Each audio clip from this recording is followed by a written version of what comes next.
This is Very Bold Radio and Podcast with your host, Steve Teel, bringing encouragement through God's Word and through inspiring interviews. Go to verybold.com for information and updates, and email steve@verybold.com. And now here's your host, Steve Teel. Steve Teel, Very Bold Radio and Podcast. Pumped up, man. Let's go. It is game time. We've got some legends here in the building, in the house for Very Bold Radio and Podcast. Coach Jim Streety. Woo, if there was a studio audience, they would be going crazy right now for you, Coach. And we've got, with Alamo Heights Mules, Coach Ron Rittimann, a legend in the making. Does that make sense? A legend in the making? I buy that. I'll buy that. Wow. We're going to have a great time. Like I was saying off air a minute ago, just, man, if you guys heard them talking football, you would tune into that podcast as well. We're going to talk about some football. We're going to talk about some memories.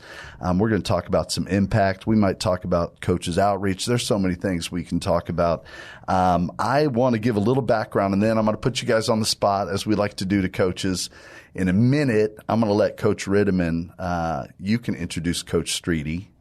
And Coach Streety, you can introduce Coach Rittimann. I mean, y'all know each other so well, and there's some stories we want to hear about, we want to talk about, and we'll get to them. But let me give a little background. I know a lot of people know what's going on with these guys, but I want to check my facts real quick. I mean, Coach Jim Streety, New Braunfels, Madison High School, New Braunfels athletic director, 343 wins last time I checked, Coach. 340. Does that sound about right? That's where it stopped.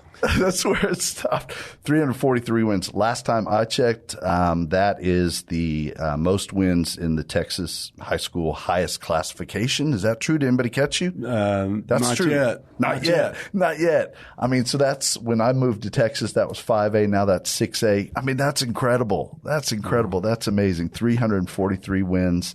And there's so much more I could talk about. Both these guys have the Tom Landry Award. Both these guys just real legends. So 27 playoff teams for Coach Streety, 39 straight years without a losing season. That's ridiculous. Texas High School Football Hall of Fame. So much more. We just take the whole show talking about that. Now, Coach Rittimann, man, it took me a while to find some stats on the internet. I had to turn to a greater source than the internet, and that was your athletic secretary, Pat, who said, check with Jennifer Fox. And so she took care of me, so shout out to Jennifer Fox. Look, at Alamo Heights alone, I can't even 53-7 is your record. Did you even know that? Nah, I know you didn't know that. I'll go with it, though. 53-7, 34-0 in district champs 5 years.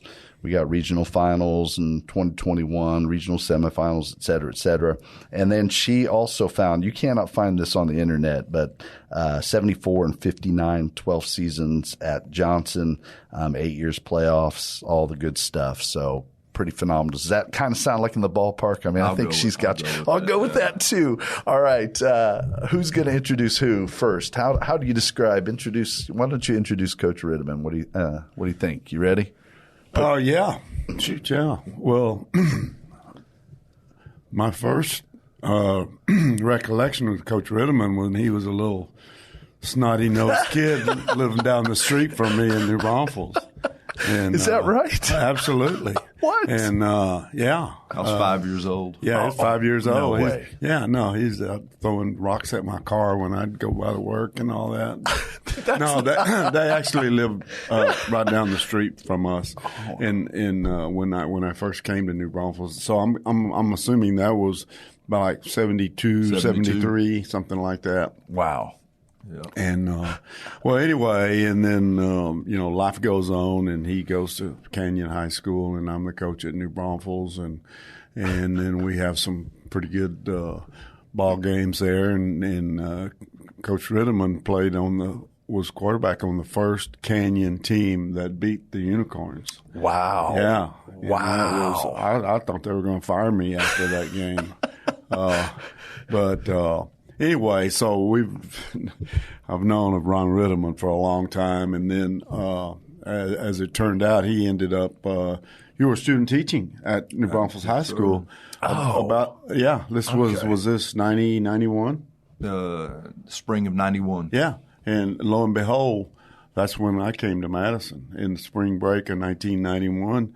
And the next thing I know, Rittimann is going to come over there and coach with us. And I took, I don't know, 3 or 4 guys with me that were on the New Braunfels staff. And Ron had been there as a student teacher, so he had been helping us out anyway. Yeah. So I said, you know what? We need a young buck to get over there with all us old guys. And, all you old guys. And a short 17 years later, wow, he got the job at Johnson when Johnson opened. 17 years. Yeah. Woo. Yeah. Man. Yeah, we did. A lot of wins. And a lot of good times, a lot of great kids and coaches, and we just had that's the chemistry of your staff is just as important as the chemistry of your kids, of your locker room. Yeah. And somehow we made that happen, and that helped us win a few of those games. I would say so. Yeah. I would say so. Yeah. What did you see in Ron when he was young? Ronnie? Yeah. Let's not go there. Let's not go there. Wow. Well, he came from a great family.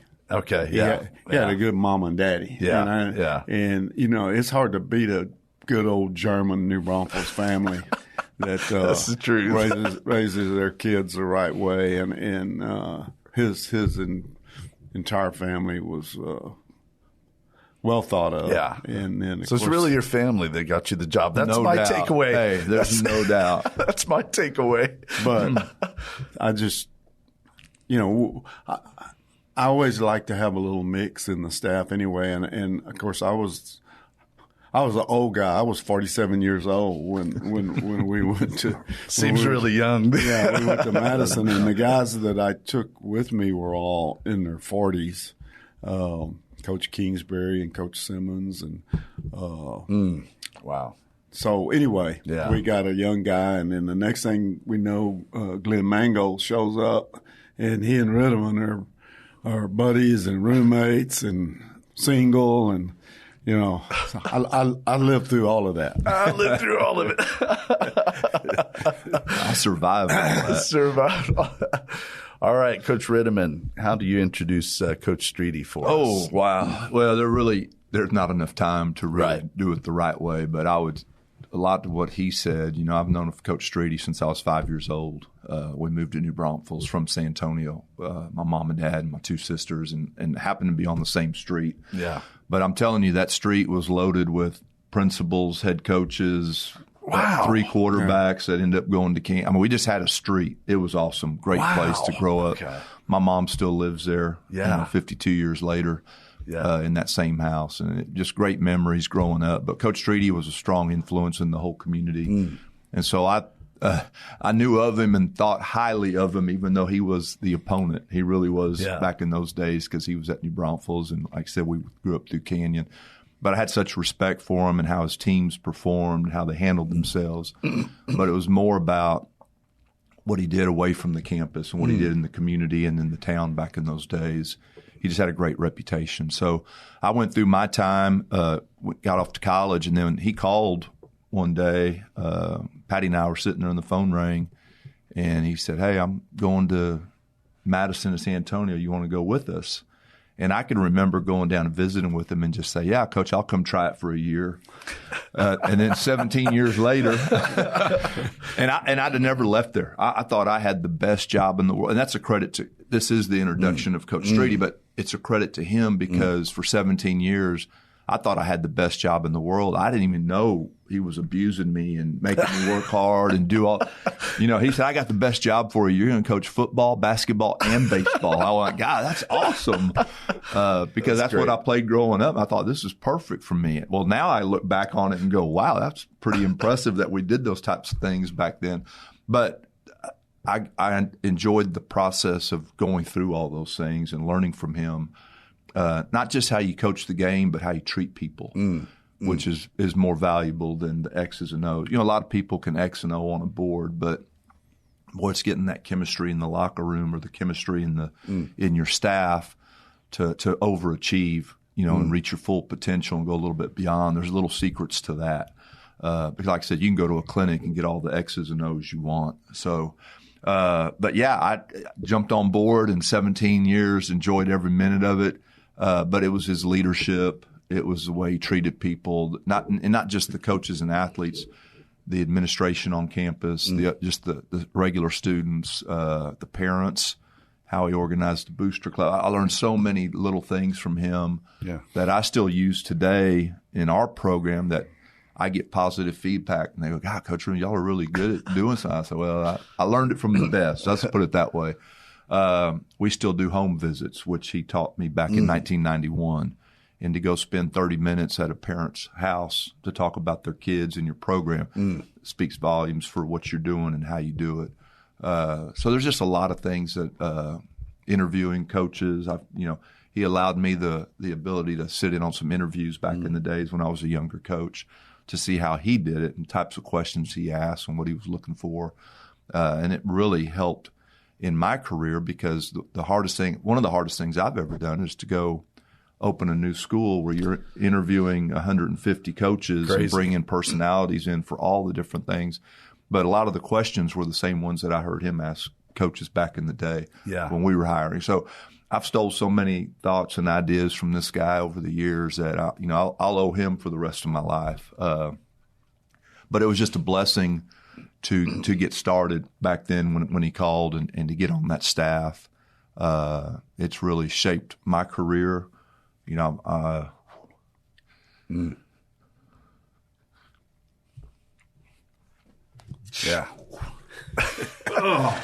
We got him, Coach. We got him.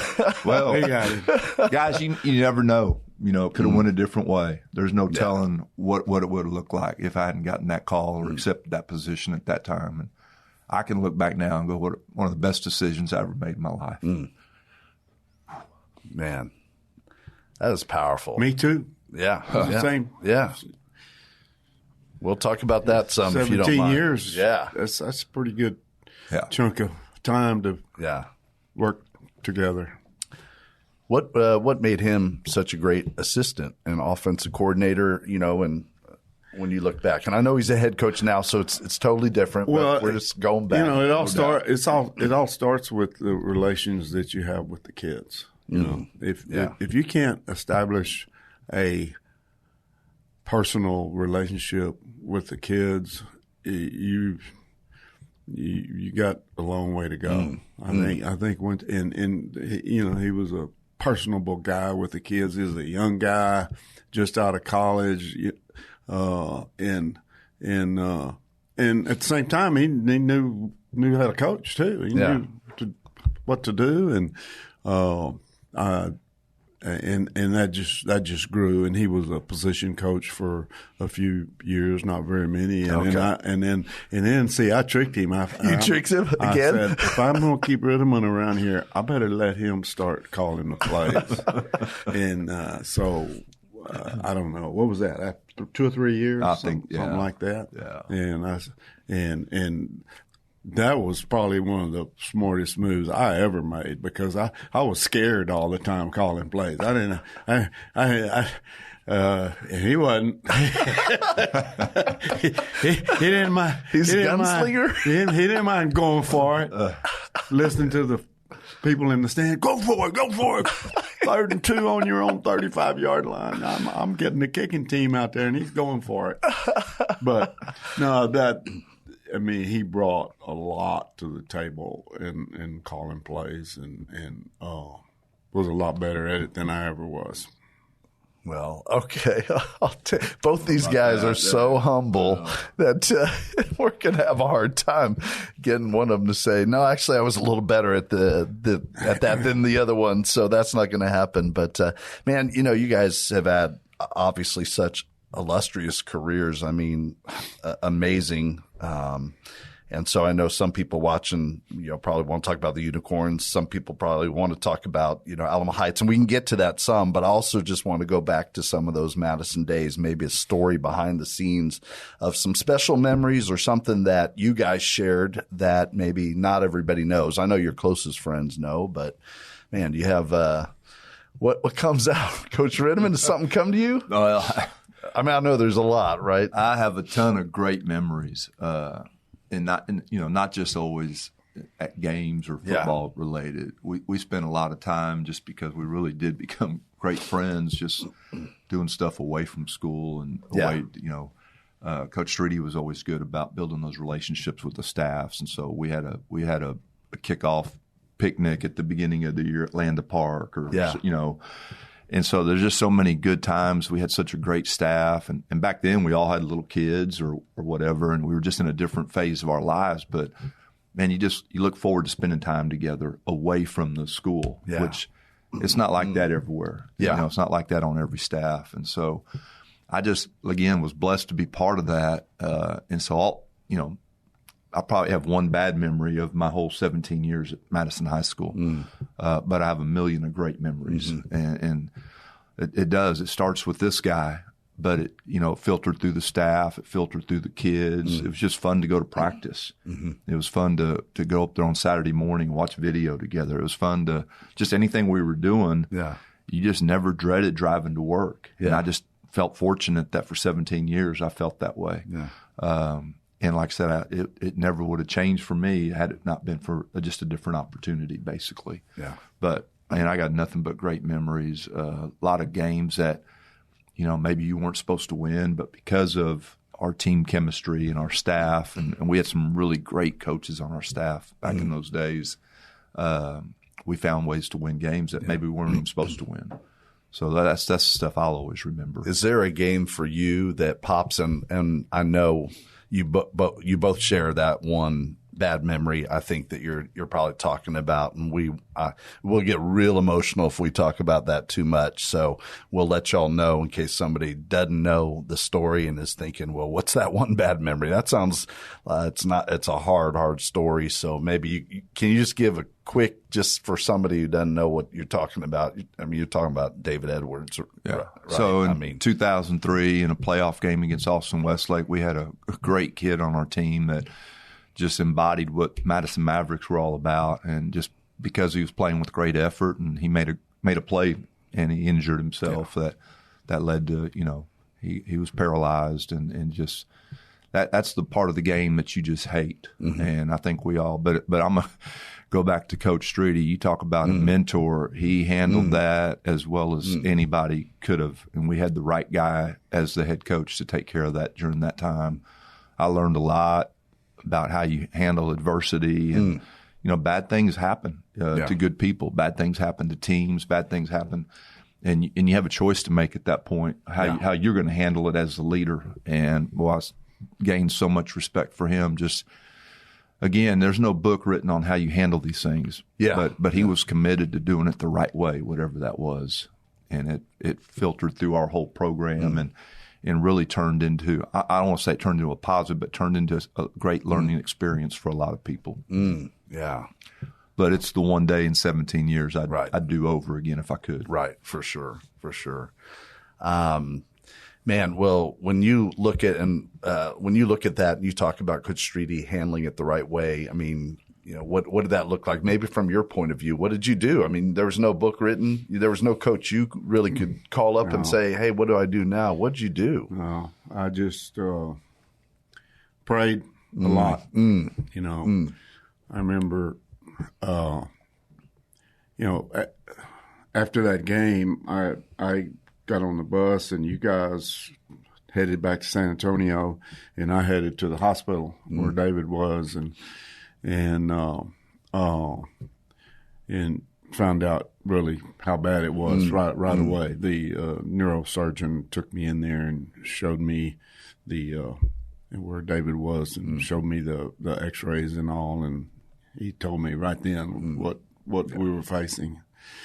And man, I just I didn't know what to do until I prayed, and I asked to be the kind of leader I knew I was going to have to be. I mean, I said, man, this is not going to be easy, and it's not going to be quick. And God gave me a lot of strength. Not just that night, but in the days and weeks and months and years to come. And there's always something good that comes out of bad things, and it made me so much better a man, a better person, better husband, better father, better coach. Yeah. Everything. Yeah. And there was some blessings from that, because I learned about his family and how their faith strengthened me. It really did. Yeah. And particularly his mom and his stepdad and those people, his grandmother. Yeah. It was pretty awesome. Yeah. The day that we dedicated the David Edwards Athletic Center there at Madison, his little grandma came up to me and just gave me the biggest hug, and just, she just said, I'll never forget the love that you showed to David and our family when he was hurt. Yeah. It doesn't get any better than that. Yeah. It doesn't. Yeah. From all the bad of it, but yeah. Well, as y'all can tell, I mean, the blessing and honor for me to be around these coaches at all has been a tremendous blessing in my life. And Coach Rittimann, I want to give you credit for sometimes when we're around great leaders, like you can be on cruise control because they just handle it. They just do the right things. And, you are looking at him do the right things, and you're like mentally, you're learning, which I think is great, because some of my greatest lessons from ministry many years before San Antonio, so don't think otherwise, before San Antonio, some of the things I learned was from what not to do, of someone that I was learning from. But you're learning what to do, which is tremendous. And I love, if you don't know their hearts and their hearts for kids and their hearts for God, man, welcome, because this is who they are. So let's talk a little bit about your faith and how that impacts you, and maybe part two of the question, maybe some advice for a young Christian coach. Like, how do you live out your faith in this profession? What does that look like? Kind of wide open question. Who wants to tackle it first?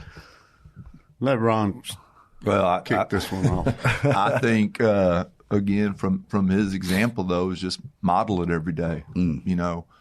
The way you handle, the way you respond to victories, the way you respond to losses, the way you respond to just things that go on daily as the head coach of an athletic program, to just be that great Christian leader.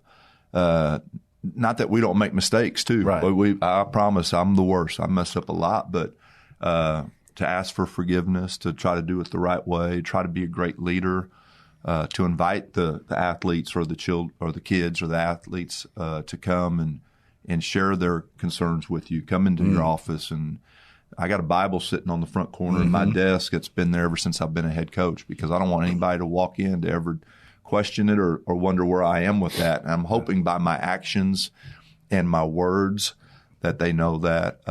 Probably one of the best emails I've ever received from a parent was when they started with, "Well, Coach, we all know you're a Christian coach," but I took that as a compliment. I think they were meaning it a different way, but I do. I hope at the end of this, however long I coach or whatever, that everybody I've ever been a part of, a staff or the athletes or the communities, just know that, that he's a Christian and trying to do it the right way. Yeah, that's good. That's good.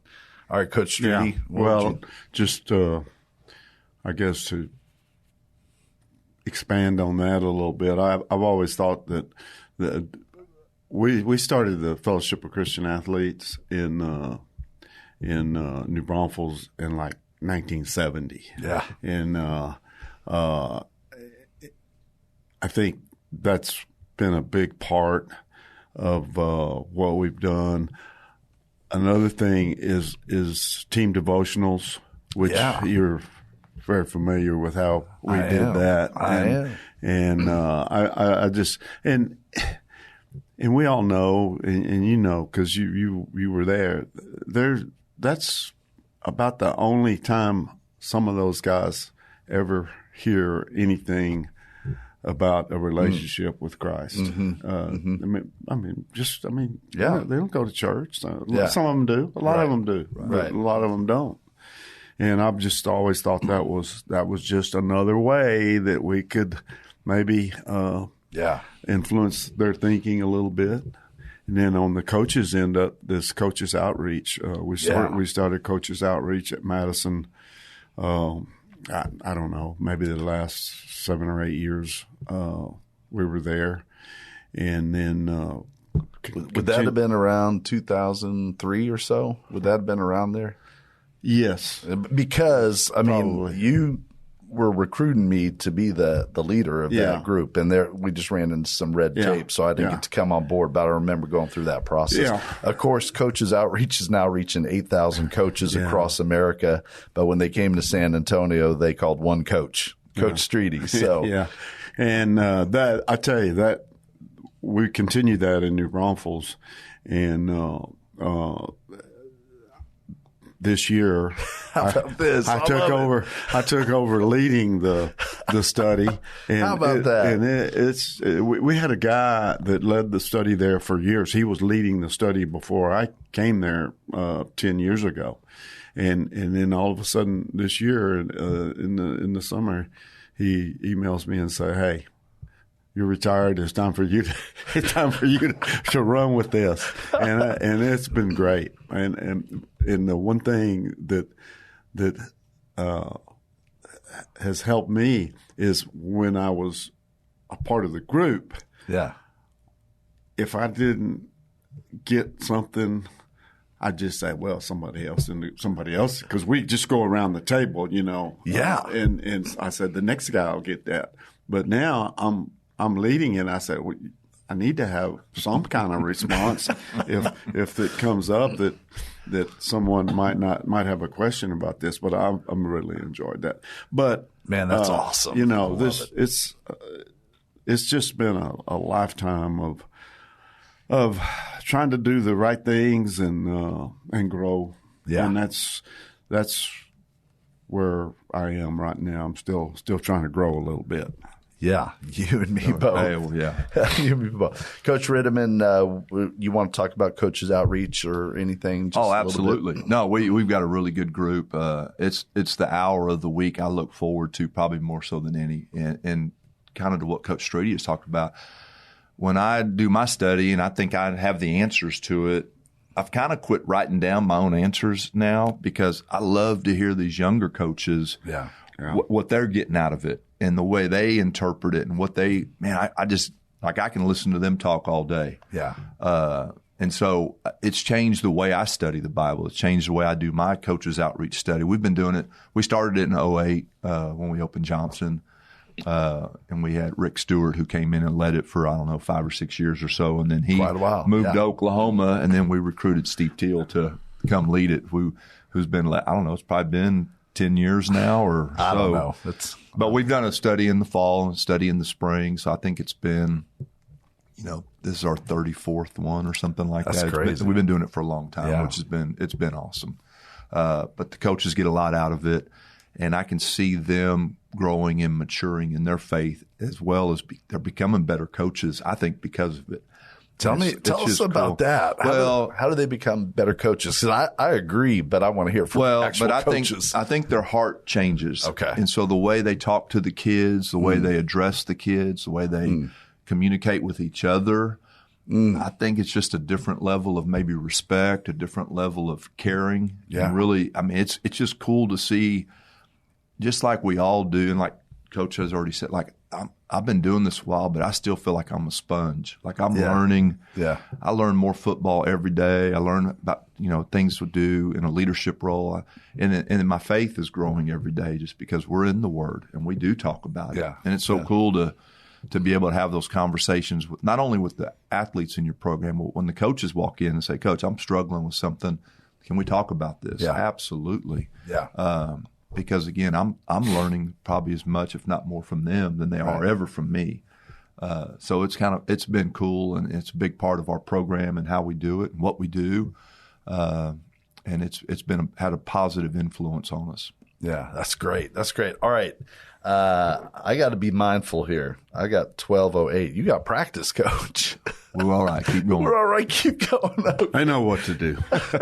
They don't need me there, I promise. All right. Well, we'll shift. We're talking about faith and everything. Let's talk a little bit more football, and we can talk current football, or we can, if you got anything from memory lane. I know we talked about David Edwards, but there may be something else from the past, just that camaraderie and everything. But what about now? Tell us about how the Unicorns are doing, and what's going on there? Well, we went through some big changes in New Braunfels with the athletic director retiring, and within about 6 weeks, we found out that Coach Mangold was going to retire and take the Central Catholic job. So I got to get involved with my replacement as well as Coach Mangold's replacement.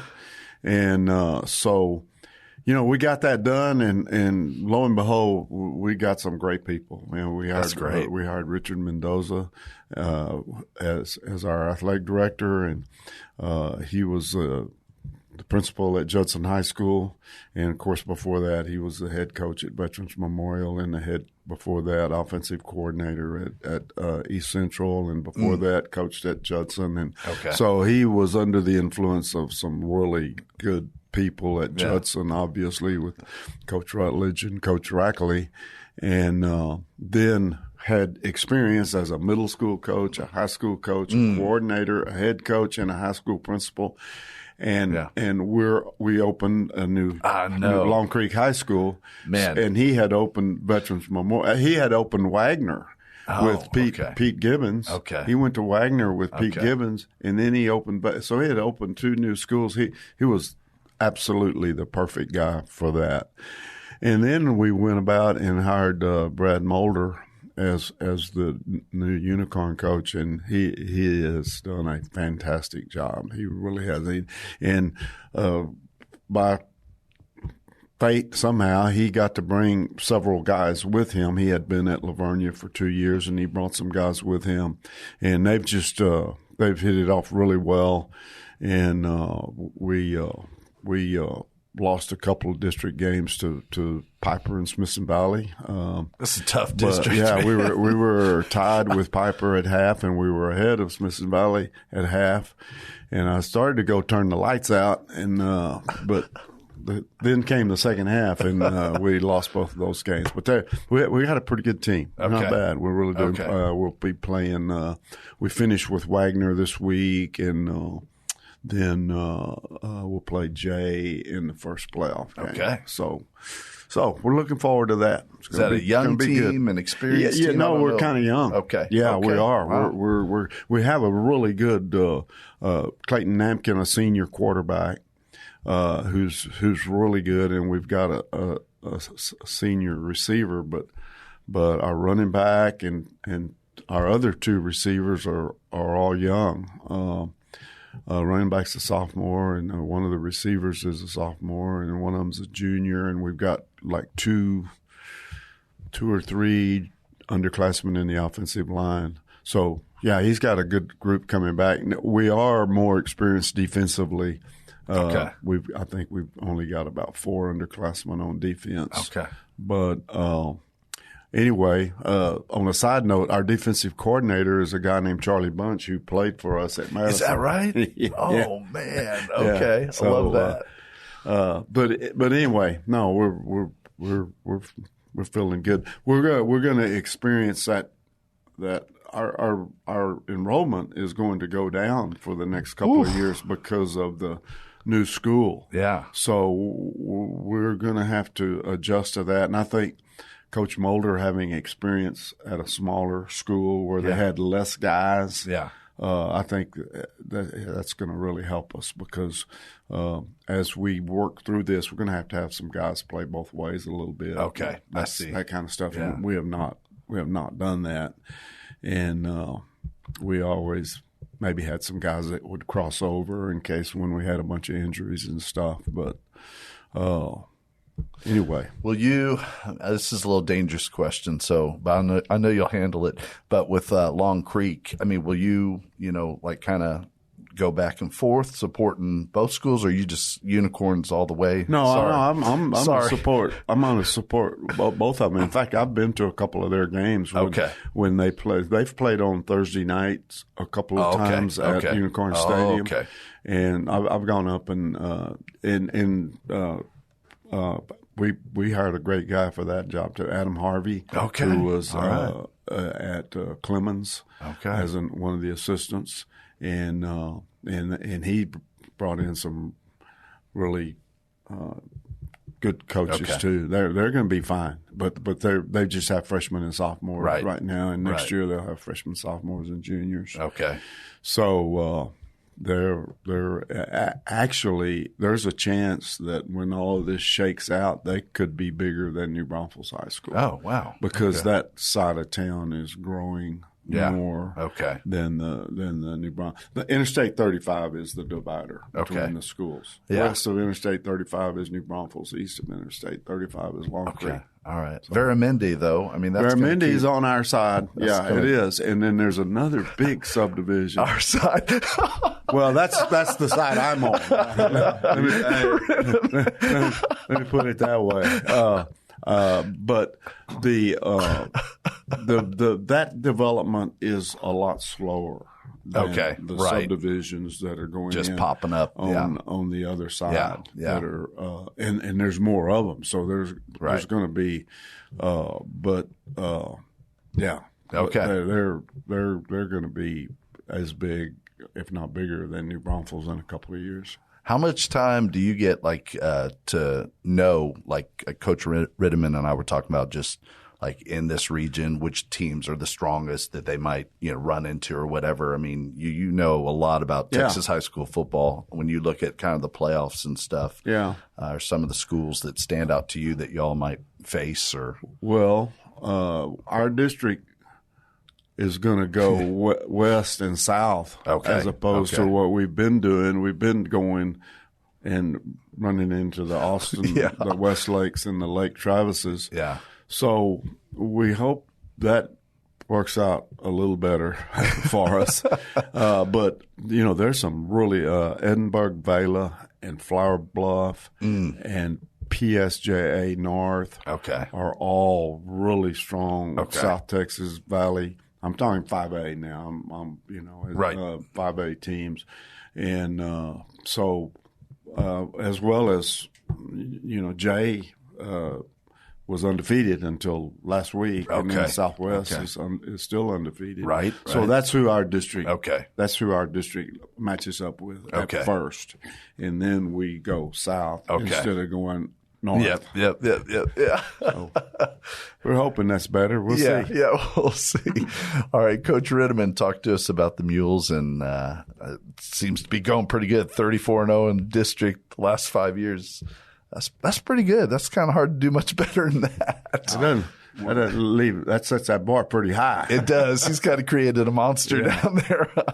Well, we're a day-to-day operation of just trying to be better than we were yesterday, and so we don't really talk about that. We don't get into that very much. We're about the Mules and how can we get better each. We focus on all three parts of the game: offense, defense, and the kicking game. We expect to win every kicking rep in a game. We spend a lot of time on it. It's important to us. It's an emphasis, and it's really helped us to win that part of the game. So our coaches do a great job of leading it, but our kids understand that if you can win that part of the game, you always have a chance. That's good. Offensively, we got some really nice skill kids, but this year I think the biggest difference is that our offensive line has just gotten better and it's nice to have the same five guys in there more than just 1 week at a time. And I learned this from this guy, but if you have the same guys out there week after week, you have a chance to improve. If you're always subbing in a guy or two because of injuries or other things, it's just you can be good, but it's hard to get better. It's hard to improve when you keep subbing guys in. So we're to the point that we've stayed fairly healthy and we've gotten a little bit better, and we're actually bringing a couple of our starters back this open week that will plug in for next week for the first round playoff game. So offensively, We feel like we've got plenty of talent and a good offensive line. We've got good leadership at the quarterback position in Mickler. And so we expect to we try to finish every drive with a kick, either an extra point or a field goal is what we try to tell them. But we're okay if we have to punt it every now and then, but we'd rather not. Defensively, it's probably our best defense since we've been at Alamo Heights. Okay. We got 11 guys that, man, they play extremely hard. They fly around to the ball. Again, probably learned it from this guy, but I think he always said if we could stop the run, we have a chance to win the game. And we've played 10 really good football teams this year, and we're giving up 77 yards a game rushing. What? Which we've never had that. So they get after it really well. Wow. And so we're excited about the potential of this team. Everybody knows, once you get in the playoffs, things just change. And you're only as good as that game, right? Because it's sudden death, and there's a little more urgency. We try to create the culture that we're not going to really change what we do. We just want to be better at it. So we're not trying to put any extra anxiety on our guys and anything like that. But man, if you'll just, and what's cool is we got 65 guys on the roster. I think they all know their role. It's been defined, and we get them, encourage them to be the best you can at whatever your role is. Yeah. And as long as everybody will do that on Friday night, then we'll take whatever happens on the scoreboard, we'll live with it. But we want to leave the stadium knowing that we gave our best effort and we don't have any kind of regrets about how we prepared for it or how we performed that night. So right now, it's like I said, it's fun to practice. They practice as hard on Monday and Tuesday as they play on Friday nights, and that's a good thing. So I give the credit to the coaches and to the community just about getting behind them and encouraging those guys to, high school football is very short lived. If you do it for 4 years, it's still 4 years, but man, it goes fast. Yeah. And I stand there in August every year and tell the seniors, hey, before you know it, it's going to be November or December, and here we are. And it seems like we just started. Yeah. So we're excited about where we are. This team has a ton of potential still. We have a good mix, good senior class with leadership, but we have a lot of young athletic guys that can really play football. And so they're getting to learn from the experienced guys on how to handle it, how to prepare, how important off season is, all the intangibles that go into it. But our team chemistry is really good right now, and I think that's one of the intangibles that it's hard to control that until you get into it and get going. And then player leadership, and that's the other one that they've really stepped up and done a great job. Yeah, fantastic. Is open week, bye week, is that good at this point, or do you wish that you were playing? No, you never know. Yeah. I've always said, and so we just rolled through 2 scrimmages and 10 straight games. I mean, it has been a grind. And the players, I think, felt it. I know the coaches did, because you work 7 days a week, and as long as you're going, you get into that rhythm and that routine, and you really don't want to change anything. I gave the guys off Saturday and Sunday this last weekend. I told them to go home, spend times with their wives and their families, which is rare, but they got to do that. And then we're going to practice Tuesday, Wednesday, Thursday this week, and I'll give them off again Friday, Saturday, and Sunday. So hopefully everybody's rested up next Monday. Yeah. And then we'll start game plan, get on to the next opponent. So okay. Since I put Coach Streety out there saying who's looking toughest in the region and everything, can you talk about some of the schools that you're hearing are the toughest? Yeah. Well, I don't know, because we're going to play teams that we really have never played before. Okay. And so it's what I've enjoyed about coming to Alamo Heights is that for about 29 years, we played the same schools just over and over. Right. And you almost got to the point you felt like you really didn't need to go scout them. You knew what they were going to do, and they knew what you were going to do. But it's all new schools. So in 5A Division II, which is what we're in, the toughest teams that I'm hearing are like Bernie and Victoria West and Corpus Christi Miller. Okay. And then hopefully Alamo Heights. And 2 of those are in our district. We've already played them, so we're very familiar with them already, and they're very talented and very good. Yeah. And I'm hearing that Corpus Christi Miller from down south is kind of the team down there that's really special. Okay. So if things go well and you can get by the first round and go, we're the same way. We'll play a Corpus school in the first round, and then we'll head south for the second round. Okay. And then come back this way for the third round, which could be another Corpus school or a San Antonio school or one of our own district opponents. So it would not surprise me to see 3 of our district opponents make it to the regional semifinals or whatever, the third or fourth, with that possibility, because they really are some good teams. Okay. All right. That's good. All right. Couple last questions, and I hope you don't get in trouble for not being back for practice, Coach.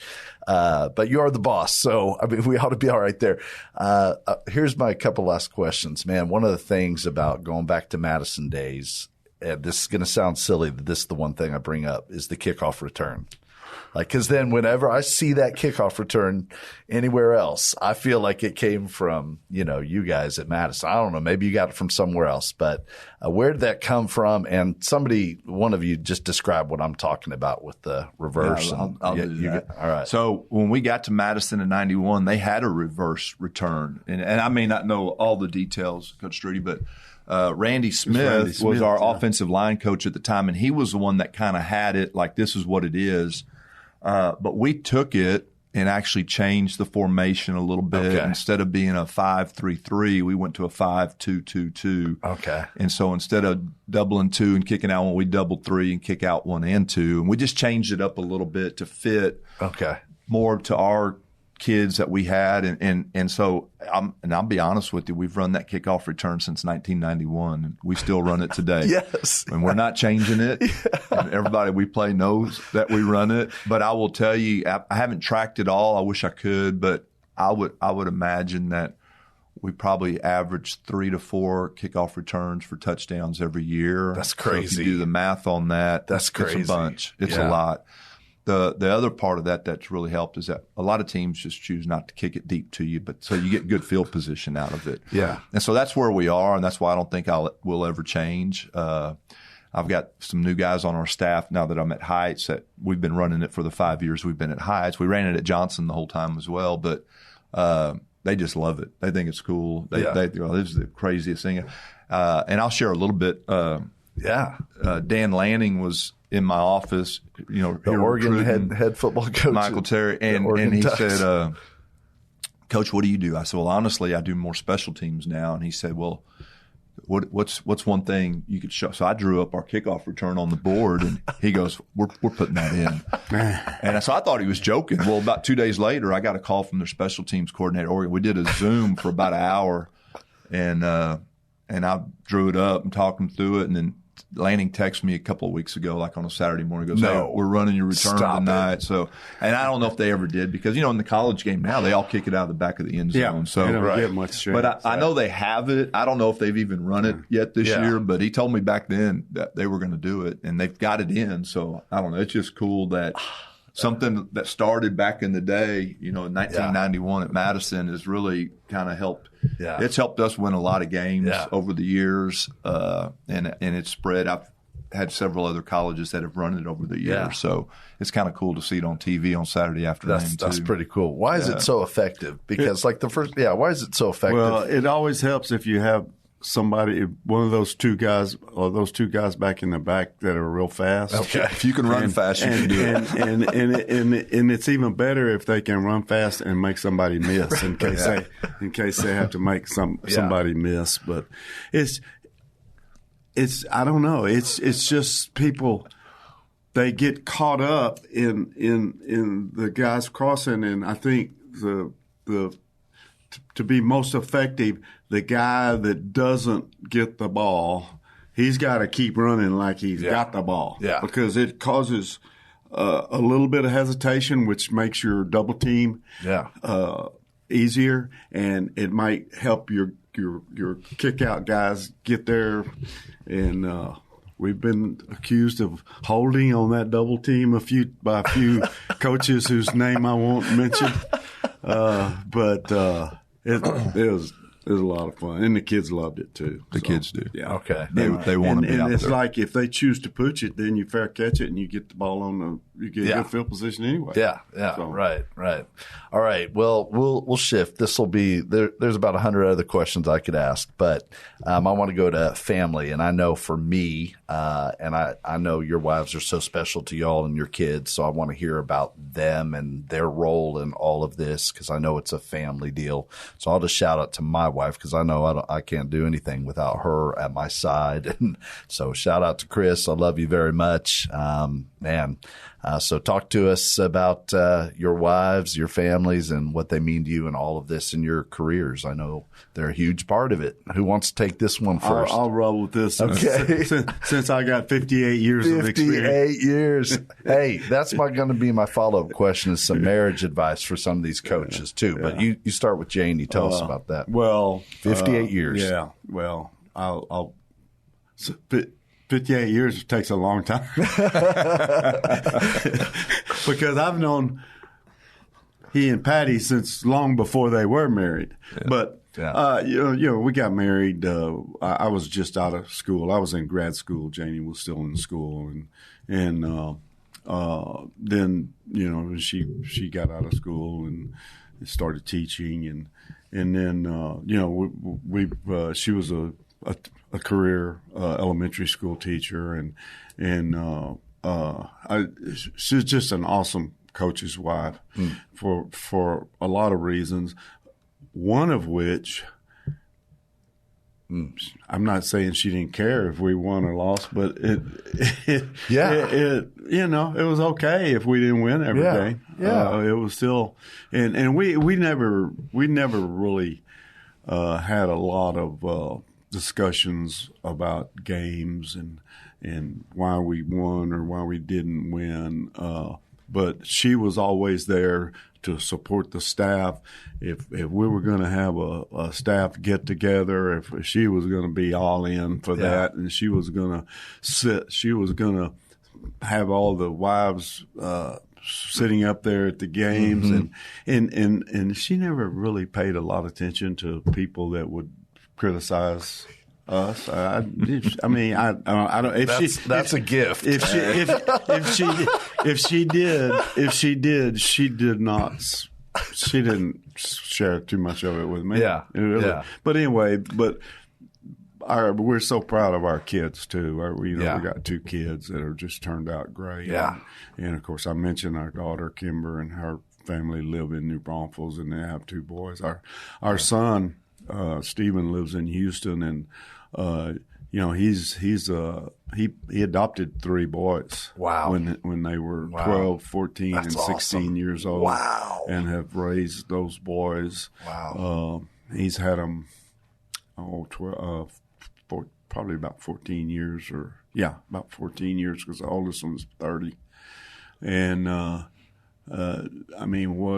what a job he did with those kids. Those kids were in a group foster home in South Texas for 8 years, because nobody wanted 3 kids. They had one or 2. Right. A lot of times, but they were all born in Mexico and just had lots of bad experiences growing up. The oldest one is in the Marine Corps. Has been in the Marines about 10 years. Yeah. The next one is got his master's degree in law enforcement from Sam Houston State. The youngest one is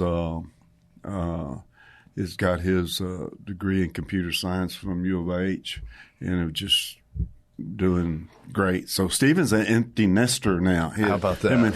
Him and Bruno the dog. But anyway, we've just been so blessed with our family and good health, and very, very few setbacks. That we've been really blessed, family wise. Yeah, that's awesome. And still are. Yeah, praise God. Good. All right, Coach Rittimann. Wow, where to start? Okay. Well, I'm going to say this is that probably the 2 best decisions I've made in my whole career. One was asking Patty to get married, obviously. And then the second was taking that job at Madison back in 1991. Wow. That's where we are today. But I met Patty at Southwest Texas back in the day. She was a cheerleader when I was playing football there, and she didn't care about anything except if I could throw football and if I was going to help the team win. And so that's why I fell in love with her. She was all about it. And unlike Janie, Patty Rittimann does care if we win or lose on Friday night. She is competitive in a positive way. I want to make sure I say that. But boy, she pulls for us. She wants us to be successful. She knows the time and energy and effort that we put into it as coaches and the players, what they go through, on a week to week. And so, boy, she just prays every Friday night that good things happen and it turns out okay. And so, she's also just a great coach's wife. She gets it. She knows what we put into it.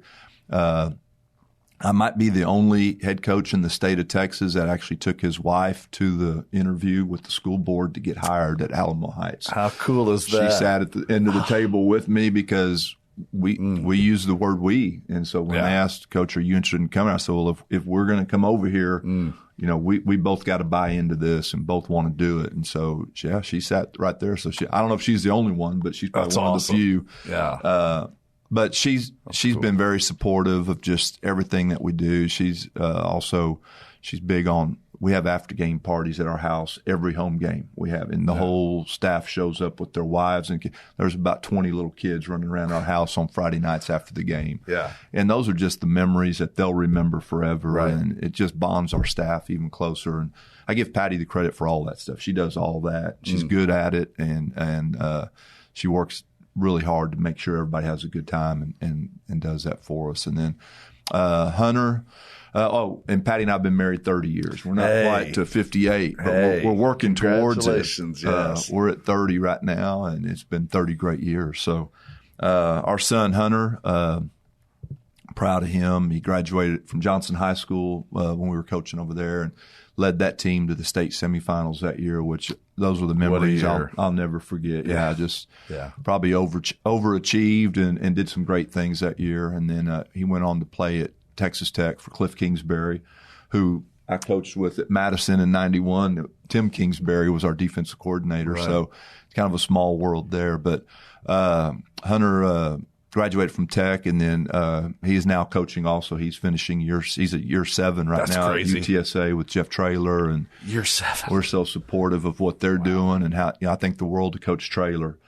And he has been a great mentor to Hunter and how to run a program and how to do the head coach thing. And so I know Hunter's just soaking it in right now, and he's engaged to get married. Him and Katie, and we think the world of her. She's awesome, comes from a great family. They're getting married this next March. Yeah. And we're looking forward to that. So we're pulling for them and the UTSA Roadrunners to finish out this year strong. And then Kylie, our daughter, tomorrow's her birthday. She'll be 27 tomorrow. She, same deal. She, was athletics at Johnson and graduated there. And then she went and played volleyball at Texas Tech. Had a great career there, got a civil engineering degree, which still, I don't know how she did that. Proud of her. But she lives in Fort Worth now, and she's working for Tarquette Sports, and she's civil engineer for them and has a passion for it. And apparently, from what I hear, she's pretty good at what she does. So proud dad moment when I get reports from some of the guys that she works with on how she's doing. And just seems to really be thriving in that. And so I think that's something that she can do for a while, and I'm extremely proud of her. And in fact, Patty's going up there today to go spend some time with her tonight and tomorrow for her birthday. And and then we'll hopefully get everybody here for Thanksgiving, spend some family time together, and just keep rolling. I love it. All right. We will close with this, just some marriage advice for coaches, and it'll apply to somebody else. But maybe a young coach getting started, and any marriage advice. I'm ready for it. Take advantage of that time that you have when you're with your family. Don't bring all that stuff that happens at school or at the field house. You're going to have some conversations, but the focus needs to be on the wife and the family. And you have to sacrifice some things to do that. And I'm not saying that I always did that. I probably could have done a better job at that. But that time when you're with them needs to be their time, because like we say, we know during the season from August to whenever your season's over, it's 7 days or mostly parts of 7 days every week that you're going to be working. And then make special occasions special. Holidays, birthdays, anniversaries. I look forward to Thanksgiving to Christmas to Easter because we're going to be together. Yeah. That's good. I like, before we give to Coach Rittimann, I like that, your wives are different as far as like who cares about this or that. Like, so that's a great example for young wives that may be watching that. You don't have to fit a certain mold of, I don't think there is. So I don't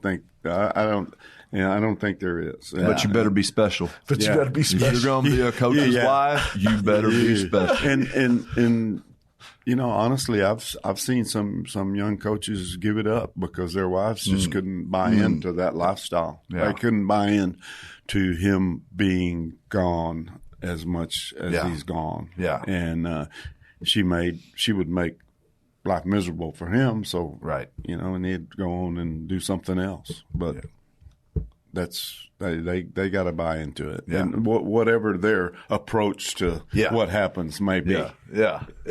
That's good. All right, Coach Rittimann, you got some? I would just advice? Any advice to young coaches? Just make sure you have the right hat on. When you're at school, be the best coach you can be, and when you're at home, be the best husband and dad you can be. Just from the experience of coaching my own son, or even when my daughter went through, I didn't coach her, but she was at the school, is I tried to be coach at school, never talked to them about stuff going around the house while we were there. Yeah. And then when we were at home, I never brought up football or anything around them unless they brought it up, if they asked something. But I tried to separate the two the best I could. And I'm sure I made a ton of mistakes along the way, but I think it was a healthy relationship.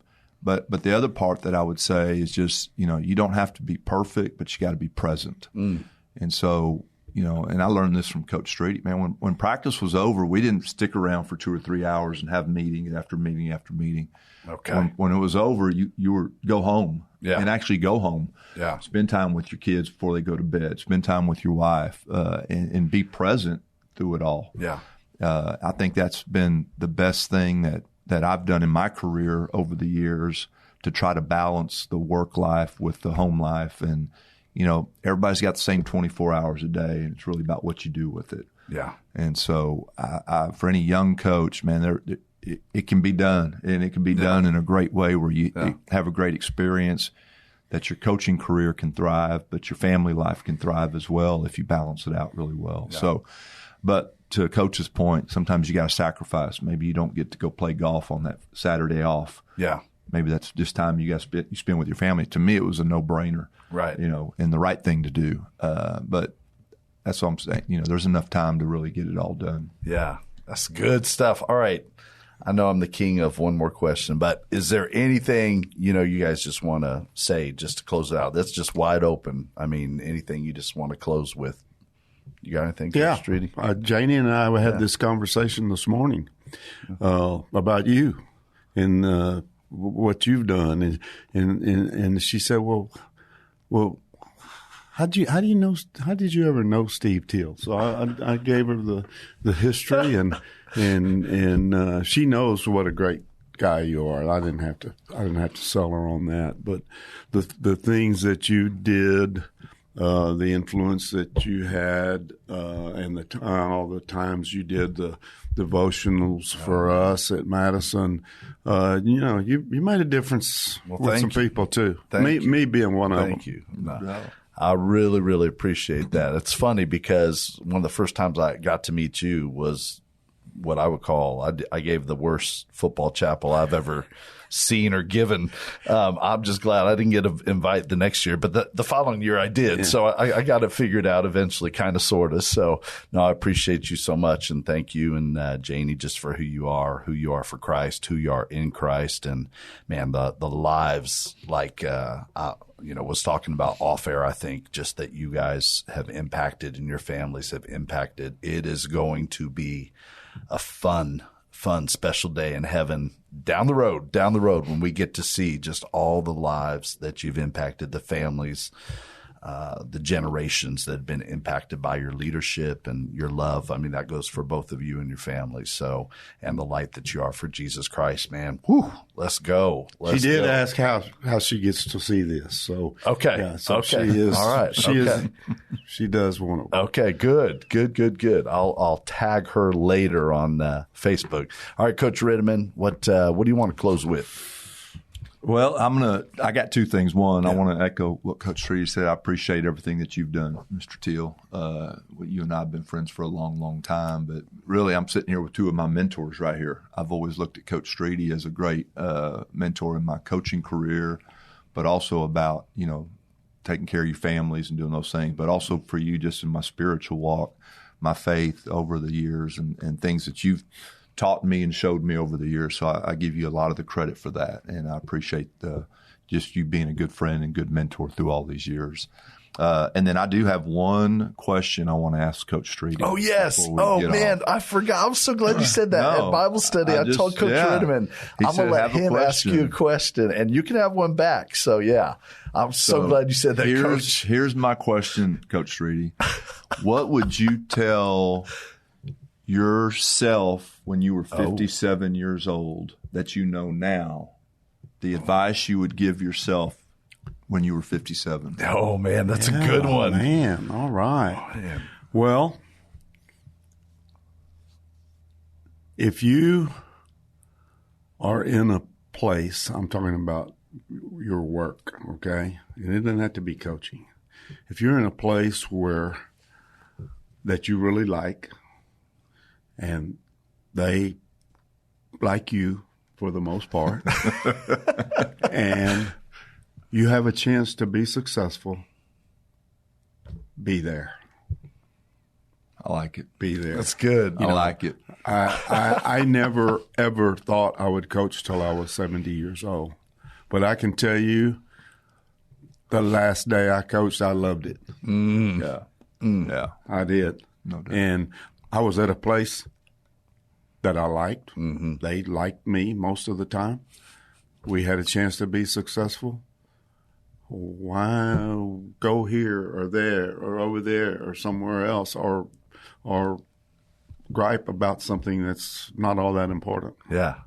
I just, and well, that's it. That's good. Be there. Appreciate it. That's good. All right. Now, he had time to prepare that question for you. Do you have a question for Coach Rittimann? What question would you ask him? If you do. If you don't, I didn't give you any warning. Yeah, you did.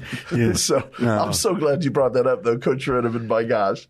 I got him all prepared and then forgot to ask him. Yeah, you got any question for Coach Rittimann? No, I don't. He got all the answers. He got all the answers. He don't need my questions. He don't need your questions.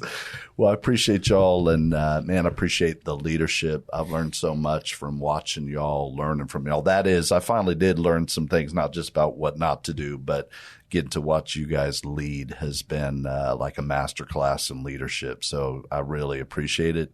I know what to do. Doesn't mean I always do it, but I've learned a lot. And, of course, Coach Rittimann, doing Peanut Butter Bowl with you and learning all that and all your influence, statewide with that has been incredible. And Coach Streety too. So, just really appreciate that. So, yeah, good stuff. Love these guys. Love these men.